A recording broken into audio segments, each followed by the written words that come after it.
Hey guys, ആൽബിനാണ്. Pushpa 2 review. ഇങ്ങനെ വന്ന ഗ്രാഫ് ഇങ്ങനെയായിപ്പോയി. എന്താണെന്നല്ലേ പറയാം. Directed by Sukumar. ഡയലോഗുകളും സുകുമാറും പിന്നെ ശ്രീകാന്ത് വിസായും കൂടിയാണ് സെറ്റ് ചെയ്തിട്ടുള്ളത്. സ്റ്റാറിങ് അല്ലു അർജുൻ, രാഷ്മിക മന്ദാന, ഫഹദ് ഫാസിൽ, പിന്നെ കുറവുണ്ട്. Cinematography Miroslaw Kuba Brozek. കൊള്ളായിരുന്നു. Edited by Naveen Nooli. അങ്ങേര് നന്നായി വർക്ക് ചെയ്തു കേട്ടോ. കാരണം ഫസ്റ്റ് ഹാഫിലൊക്കെ കുറേ ഇങ്ങനെ വിസിൽ മൊമെൻറ്റ്സ് ഒക്കെ ഇവിടെ ചെയ്യുന്ന വരുന്നുണ്ടായിരുന്നു. ഇൻ്റർവ്യൂവിൽ ഉണ്ടായിരുന്നില്ലേ 10 മിനിറ്റ് കൂടുമ്പോൾ വരെ വെർഷൻസ് ആണ്.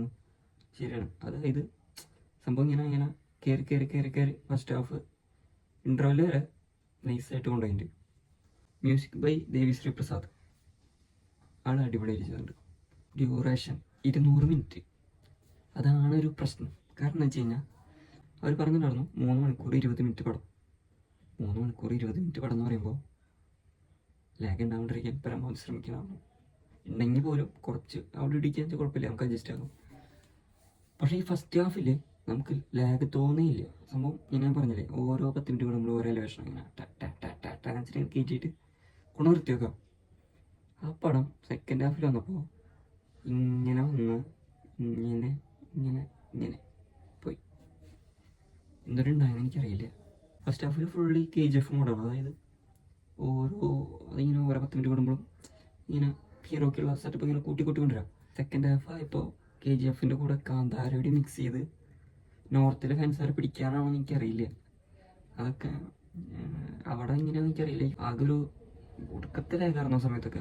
അതായത് നമ്മുടെ അല്ലു അർജുൻ അമ്പലത്തിൽ പോയിട്ട് കുറച്ച് സീനുകളുണ്ട്. അതൊക്കെ ഭയങ്കര അതൊക്കെ എന്തിനാന്ന് പോലും തോന്നി. ഫസ്റ്റ് ഹാഫ് വരെ ആയിരുന്നു. സെക്കൻഡ് ഹാഫ് ആയപ്പോൾ പോയി. അതിപ്പോൾ എന്തുണ്ടായെന്ന് എനിക്കറിയില്ല. കൂടാണ്ട് ഒരു ഫൈറ്റ് ഉണ്ട്, പിന്നെ കുറേ പാസ് ഉണ്ട്. അതിൻ്റെ ഇടയിൽ പാസത്തിൻ്റെ കാര്യം പറയുമ്പോൾ രാഷ്മികനെ മറക്കാൻ പറ്റില്ല. എൻ്റെ പൊന്നിടാവേ എന്തിട്ട് കാണിച്ചു വെച്ചാണ് ആള്. നാഷണൽ അവാർഡ് അല്ല, ഇൻ്റർനാഷണൽ അവാർഡ് കിട്ടാൻ സാധ്യതയുണ്ട് അവൾക്ക്. തിയേറ്ററിലൊക്കെ ഇരുന്ന് ഊളിലായിരുന്നു. പോവാൻ നമ്മാതിരി പോരായിരുന്നു ആളുടെ സീനുകളൊക്കെ. ആളുടെ സീനുകളൊക്കെ ഭയങ്കര ക്രിഞ്ചാണ്. സത്യം പറയാം, ഭയങ്കര ക്രിഞ്ചാണ്.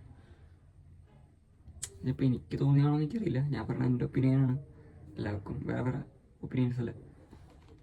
എൻ്റെ ഒപ്പീനിയൻ ഇങ്ങനെയാണ്. അതായത് ആളുടെ സീൻ, അതായത് ഇപ്പോൾ ഈ ഫഹദ് ഫാസിലിൻ്റെ കാര്യം പറയാട്ടോ. ഫഹദ് ഫാസിൽ പറയേണ്ട എന്തായാലും എനിക്ക് എൻ്റെ ഒരു അഭിപ്രായത്തിൽ ഫഹദ് വന്ന വശം തോക്കെടുത്ത് രാഷ്മിക മന്ദാനെ വെടിവെച്ച് വന്നു കഴിഞ്ഞാൽ പടം ചിലപ്പോൾ സൂപ്പർ ഹിറ്റ് ആയത്.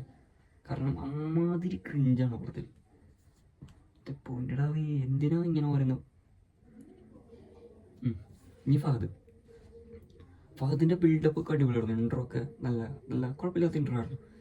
പിന്നെ ഈ ഫസ്റ്റ് ഹാഫിനോടുകൂടി ഇങ്ങനെ, അതായത് പുഷ്പ ഇങ്ങനെ ആദ്യം കുറച്ച് കയറും, അപ്പോൾ അതിനൊപ്പം ഫഹദിൻ്റെ ക്യാരക്ടർ, പിന്നെ വീണ്ടും പുഷ്പ ക്യാരക്ടർ, വീണ്ടും ഫഹദിൻ്റെ ക്യാരക്ടർ, അങ്ങനെ തിരികെ ഇൻട്രോയിലായപ്പോൾ ഫഹദിന് കുറച്ച് പണിക്കായി. അതായത് അപ്പടി ഫഹദിനെ ഈ സെക്കൻഡ് പാർട്ടിൽ ഭയങ്കരമായിട്ട് അടിപൊളിയാക്കുന്നതാണ് പറഞ്ഞത്.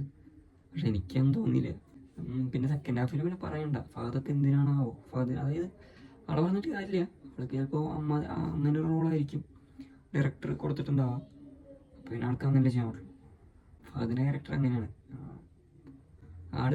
ആൾക്ക് കിട്ടുന്ന സമയത്ത് ആൾ സ്കോർ ചെയ്യുന്നുണ്ട്. പക്ഷെ അതിനേക്കാളും ഒരു 4 ഇരട്ടി ഇതാക്കിയിട്ടാണ് പുഷ്പേരെ റോള് സ്കോർ ചെയ്യണം. അപ്പോൾ ആൾക്കൊരു ഇതില്ലാത്ത പോലെ തോന്നി. മ്യൂസിക് ഞാൻ പറഞ്ഞില്ലേ, മ്യൂസിക് ആൾ അടിപൊളിയായിട്ട് ചെയ്തിട്ടുണ്ട്. അപ്പോൾ ഒക്കെ എന്തൊക്കെ വേണോ അതൊക്കെ ആൾ ചെയ്തിട്ടുണ്ട്. ഇൻ്റർവെല്ലിൽ കഴിഞ്ഞിട്ട് ഒരു അമ്പലത്തിലെ സീനുണ്ട്. നോർത്തിലെ ആൾക്കാരെ പിടിക്കാൻ വേണ്ടിയിട്ടായിരിക്കും എന്ന് തോന്നുന്നു. ആ സെയിം സാധനം തന്നെ ഒരു ക്ലൈമാക്സിൽ കൊണ്ടുവന്ന് വെച്ചിട്ടുണ്ട്. ക്ലൈമാക്സിലെ ഫൈറ്റ് ഒന്ന് കാണാണ്ടിരിക്കേണ്ട ഭേദമാണ്. എൻ്റെ പൊന്നിടാവേ എന്താ കാണിക്കണേ.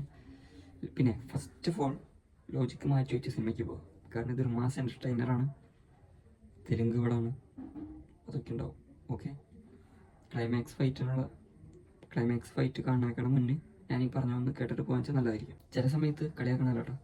ചില സമയത്ത് പട്ടിയോ, ചില സമയത്ത് പാമ്പാവണാണോ. എൻ്റെ പൊന്നെ എന്തിനാണാവോ ഇങ്ങനെ. ഈ ആക്ഷൻ കൊറിയോഗ്രാഫി ഫസ്റ്റ് ഹാഫിലൊക്കെ നൈസായിരുന്നു ആക്ഷൻസൊക്കെ. പക്ഷെ സെക്കൻഡ് ഹാഫിൽ ക്ലൈമാക്സ് ഫൈറ്റൊക്കെ ഒന്നും എൻ്റെ പൊന്നിടാവേ. പിന്നെ അതിൻ്റെ ഇടയ്ക്കൂടെ ഒരു ഐറ്റം സോങ് പുള്ളിക്കാരി ഒന്ന് ഡാൻസ് കളിച്ചു പോയി, കുഴപ്പമൊന്നും ഉണ്ടായില്ല. എൻ്റെ ഒരു കൺസെപ്റ്റാണ്. അതായത് ഈ മംഗളശീലം എന്ന് പറഞ്ഞിട്ട് ക്യാരക്ടറില്ലേ, ആളുടെ അനിയനില്ലേ, ആളുടെ അനിയനെന്ന് തോന്നുന്നു. ഈ പുഷ്പ തല്ലിക്കൂട്ടി പപ്പടം ഒരു വാക്കി കാലിടിഞ്ഞിട്ട് ഒരു ഡാവ് വന്ന് ഇത്തിരി ഡാവിനൊക്കെ റോള് കൊടുത്ത് സെറ്റപ്പാക്കിങ്ങ് പടക്കം ഒന്നുകൂടിയും രസായനം എനിക്ക് തോന്നി. കാരണം ആളുടെ ഒരു പ്രതികാര മൈൻഡ് ഇപ്പോഴും ഉണ്ടല്ലോ. അതൊക്കെ വന്നെങ്കിൽ നന്നായെന്ന് തോന്നി. പക്ഷെ അതൊക്കെ തേർഡ് പാർട്ടിലേക്കാണ് അവർ വെച്ചത്. ഇനി തേർഡ് പാർട്ട് എന്താക്കും എനിക്കറിയില്ല. അല്ല, ഫസ്റ്റ് പാർട്ടിൽ തന്നെ ഉണ്ടല്ലോ കുടുംബ പേരില്ല, ബ്രാൻഡില്ല, സാധനമില്ല എന്നൊക്കെ പറയുന്ന സാധനമില്ല. ആ സാധനം ബ്രാൻഡ് ആക്കാൻ വേണ്ടിയിട്ട് സെക്കൻഡ് പാർട്ടിൽ കുറേ ചെയ്തിട്ടുണ്ട്. അതൊക്കെ ഭയങ്കര ക്രിഞ്ചായിട്ട് എനിക്ക് തോന്നി. ഒന്നും വർക്കൗട്ടായില്ല. അതായത് അതൊക്കെ ഒന്ന് ഷോർട്ടാക്കായിരുന്നു. അതിങ്ങനെ വലിച്ച് നീട്ടിക്കൊണ്ടായിരിക്കും പടം സെറ്റാവാണ്ട് പോയത്. അതിലൊരിക്കലും പെർഫോമൻസ് വൈസ് ഓക്കെയാണ്. ഫസ്റ്റ് ഹാഫൊക്കെ നല്ല രസമുണ്ടാകും. സെക്കൻഡ് ഹാഫും കുഴപ്പമൊന്നുമില്ല. പക്ഷേ സ്ക്രിപ്റ്റിൻ്റെ ആണോ അത് ഈ ലാഗ് കാരണം നമുക്ക് ഫീൽ ആവണമാണോ? പിന്നെ ആർട്ട് വർക്കൊക്കെ അടിപൊളിയായിട്ടുണ്ട്. അതായത് നല്ല രീതിക്ക് പണ്ടെടുക്കാനുള്ള സാധനമുണ്ട്. അതൊക്കെ നല്ല രീതിക്ക് തന്നെ അവർ ചെയ്തിട്ടുണ്ട്. മറ്റേ ഫസ്റ്റ് പാർട്ടിൽ മറ്റേ പാൽവണ്ടിയുടെ അടിയിലാണല്ലോ ഈ ചന്ദ്രൻ കടത്ത. ഇതിലങ്ങനെ ഒരു കടത്തുന്ന സംഭവമുണ്ട്. ആ സംഭവമൊക്കെ നൈസായിട്ടുണ്ട്. അതൊക്കെ അടിപൊളിയുണ്ട്. അങ്ങനെയൊക്കെ വരുമ്പോഴേ, അതായത് ആ സീനൊക്കെ വരുമ്പോൾ ഫാദൊന്നും ഒന്നുമല്ല എന്നൊക്കെ തോന്നും. അതായത് എന്തിനാ ഇത്ര നല്ലൊരു ആളെ കിട്ടിയിട്ട് ഉണ്ടായി തുറച്ച പോലെ തോന്നി. അവിടെ ചിലപ്പോൾ അത് വർക്കാണ് കേട്ടോ. അതായത് ഈ നോർത്ത് പിന്നെ ഈ തെലുങ്ക് ആ ഒരു സൈഡൊക്കെ അടിപൊളിയായിരിക്കും.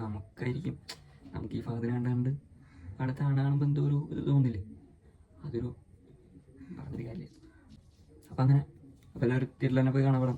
തിയേറ്ററിൽ തന്നെ കാണുന്നില്ല, കാണാം. തിയേറ്റർ വാച്ചാണ് സംഭവം. സത്യം പറഞ്ഞാൽ തിയേറ്റർ വാച്ചാണ്. പക്ഷേ ഫസ്റ്റ് ഹാഫ് വരെ തിയേറ്റർ വാച്ചാണ്. സെക്കൻഡ് ഹാഫ് ഈ പറഞ്ഞ പോലെ കുഴപ്പമില്ല, അങ്ങനെ പോവാം. എന്തായാലും വൺ ടൈം വാച്ച് ഷുവറാണ്. വൺ ടൈം വാച്ച് എന്തായാലും കാണാറുണ്ട്. Okay, by.